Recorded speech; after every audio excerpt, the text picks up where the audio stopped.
আমার মনে হয় সব মায়েদেরই বাচ্চারা ঘুমোলেই পৃথিবীর সবচাইতে বেশি শান্তি, তাই না? হ্যালো এভরিওয়ান, আসসালামু আলাইকুম। কেমন আছেন সবাই? অনেক কষ্ট করে বাবুকে ঘুম পাড়িয়েছি, আর এই তো মশারি দিয়ে চলে যাব। বাবুকে ঘুম পাড়িয়ে আমি একটু রান্নাঘরে নাস্তা তৈরি করতে যাব। তো দেখতেই পাচ্ছেন খুব যত্ন করেই ঘুম পাড়াচ্ছি। আর এই তো রান্নাঘরে যেতে না যেতেই এসে দেখি বাবু উঠে গিয়েছে। তো কেমন লাগে বলেন? এভাবে যত্ন করে ঘুম পাড়ানোর পর যদি বাবু উঠে যায় তাহলে তো খুবই খারাপ লাগে। আর যদি হাতে কাজ থাকে তাহলে তো কথাই নেই। তবে মাশাল্লাহ আমার বাবুটা কিন্তু উঠে কান্নাকাটি করছে না, ও একটু খেলাধুলাই করছে। তো যাই হোক, ওর বাবাকে ওর পাশে বসিয়ে তারপরে আমি যাব এখন নাস্তা তৈরি করতে। এই যে আমার মিষ্টি মেয়েটা এখন খেলাধুলা করছে। তো বাবুকে একা রেখে যেতে কিন্তু আমার টেনশন কাজ করে। যতই ও কান্নাকাটি না করুক, ও যখন খেলাধুলা করে তখনও কিন্তু আমি ওকে একা রেখে অন্য কাজে যেতে চাই না। কারণ আমরা মহিলারা তো কাজে গেলে তখন দেখা যায় কি ওখানে আটকে যাই, বা অন্য কাজের অন্য কথা আমাদের কম মাথায় থাকে।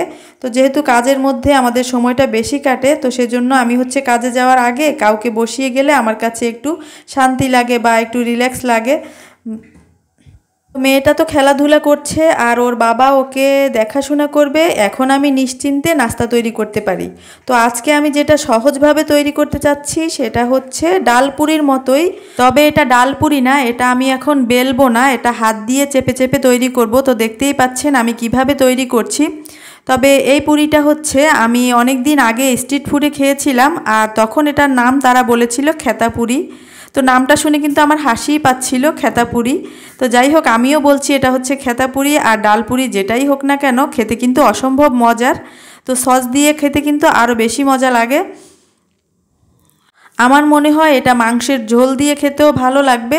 তবে আজকে যেহেতু মাংস রান্না করিনি, আজকে ফার্স্টবারের মতো আমি ট্রাই করছি। তো আজকে সস দিয়েই খাবো ইনশাল্লাহ। পরে ভালো লাগলে মাংসের ঝোল দিয়ে ট্রাই করব।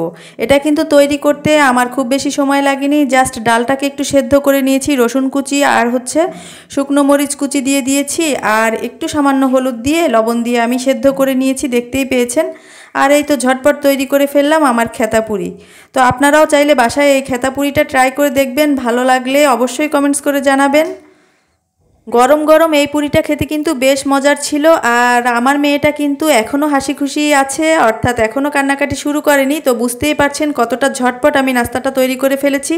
তো আপনারা যদি চান খুব সহজে এবং অল্প সময়ের মধ্যে ঝটপট নাস্তা তৈরি করতে, তাহলে কিন্তু এই নাস্তার রেসিপিটা তৈরি করে দেখতে পারেন। আশা করছি আপনাদের ভালোই লাগবে। আমি তো একদম মুখ পুড়িয়ে পুড়িয়ে গরম গরমই খাচ্ছি। আপনারা যদি এভাবে খান, বিশ্বাস করেন একদম স্ট্রিট ফুডের মতোই টেস্ট পাবেন। সবচেয়ে কম খরচে এবং কম সময়ের মধ্যে নাস্তা তৈরি করতে চাইলে অবশ্যই এই রেসিপিটা ট্রাই করে দেখবেন। আজ তাহলে এখানেই রাখছি। আল্লাহ হাফেজ, আসসালামু আলাইকুম।